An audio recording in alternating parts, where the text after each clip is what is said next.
আমরা শিয়ালের কাছে দিয়েছি মুরগি পালন করতে, আমরা দিয়েছি কুমিরের কাছে, শিয়ালের কাছে দিয়েছি কুমিরের বাচ্চা লালন পালন করতে, আমরা দিয়েছি বেঈমানের হাতে ওয়াকাফের দায়িত্ব, ইসলামের দুশ্মনের হাতে দিয়েছি ওয়াকাফের দায়িত্ব। তো সে কখনো হারামখোর আমাদের কাজে লাগে ভাই? আমার ভাষা একটু খারাপ ভাই, খারাপ লিখছেন নাকি? আচ্ছা, হারামখোর কি ভাষাই বললে আপনাদের ভাল লাগবে একটু সেটা বলেন।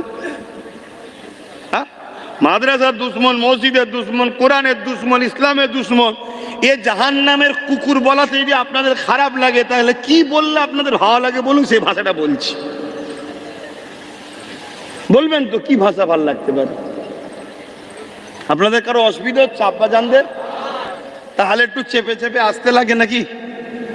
একটু চেপে চেপে আসেন। আর বাইরে যেগুলো এখনো আছে, যদি ওদের ঢুকার সময় হয় একটু ঢোক। আর কতদিন বাইরে থাকতে পারিস দেখা যাক না।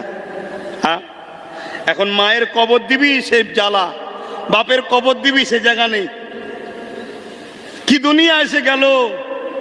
আজকে ভাবছো 10 বছর ধরে আমি চিল্লাচ্ছি না চিল্লাইনি?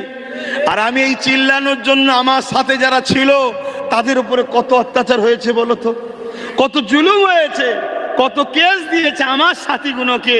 কেন আমার সাথে তারাও 10 বছর ধরে গলা মিলাচ্ছে। এই আমার ভালোবাসার মানুষেরা, তোমরা কি মনে দুঃখ নাকি? কেস টেস খেয়ে, মারধর খেয়ে মনে খুশি, দুঃখ নাকি? মনে রেখে দিও, দুনিয়া হলো জেলখানা।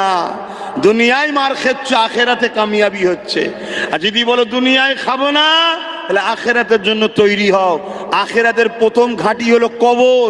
কবরে 99টা সাপ হবে জালিমদের জন্য। জালিম কারা? যারা অন্যায় করে যেমন জালিম, অন্যায় বিরোধী যারা না করে তারাও হলো জালিম।